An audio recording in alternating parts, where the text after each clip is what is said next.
The Allies had just pulled off the biggest beach invasion of all time. The men had seen fierce resistance, heavy casualties, and were in need of some morale. Luckily for them, a brewery by the name of Henty and Constable had the answer: beer. I drank a beer. But with the liberation of Europe in full swing, there was no viable room logistically for all this booze. And normally, that'd be it. This problem did seem tougher than the titties on a turtle, but this is the British we're talking about. A crafty bunch who, when given a shed and some tools, can achieve anything.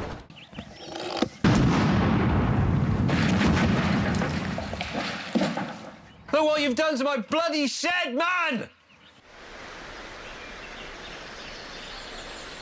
The engineers got their thinking caps on and realised that there were piles of 45-gallon fuel tanks getting less use than Anne Frank's drum set. And they were just lying around, begging to be put back into action. So in order to get this booze over to liberated France, these fuel drop tanks were steam cleaned, brimmed with Henty and Constable's finest beer, and strapped to the bottom of a Spitfire. That's right, Britain's greatest fighter was now carrying 2 tanks, that's 90 gallons of booze, and crossing the channel to support its men, with some days even reaching 270 gallons of beer being flown right into Normandy. Even though we did occupy that part of France at the time, some of these drop-offs were literally in and out, because the wound of D-Day was so fresh, the Allies were still worried about snipers taking out high-status targets, including beer delivery. One major perk of this delivery system was that after cruising over the channel at such high altitudes, this beer would get down, be poured out, and it'd be ice cold, nice and crisp, due to the low temperatures at high altitudes.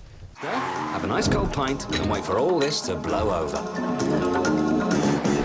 But even after a steam clean, there was still this tangy aftertaste of fuel. So, armed with the attitude of, if it's stupid but it works, it's not stupid, a Mark II beer bomb was made. But this time it was literally the wooden beer keg with an aerodynamic cone slapped on it. So now that we've got a back alley beer route with established logistics, taking some mighty fine beer, crisp and doesn't taste like fuel, to France via the mighty Spitfire, and now also the P-51 Mustang has joined in.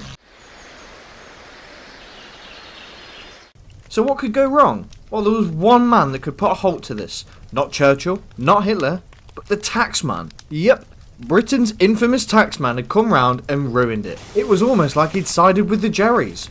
A lot like a cock-flavoured lollipop, this is all too familiar. But the RAF and US Air Force do have to deal with the same greedy wankers that ruin our day. You know why? Why? It was because they weren't paying export tax on any of this during World War II for donated beer. Yeah, so what happened ultimately? Well, in the end, some room was freed up for the official transportation of goodies like sweets and booze, complying to HMRC's guidelines. Still, even with a proper system in place and paying taxes, it shows the true light of the British tax system. I don't care if they have more excuses than a pregnant nun. I still don't see how they thought shutting this down was a good idea.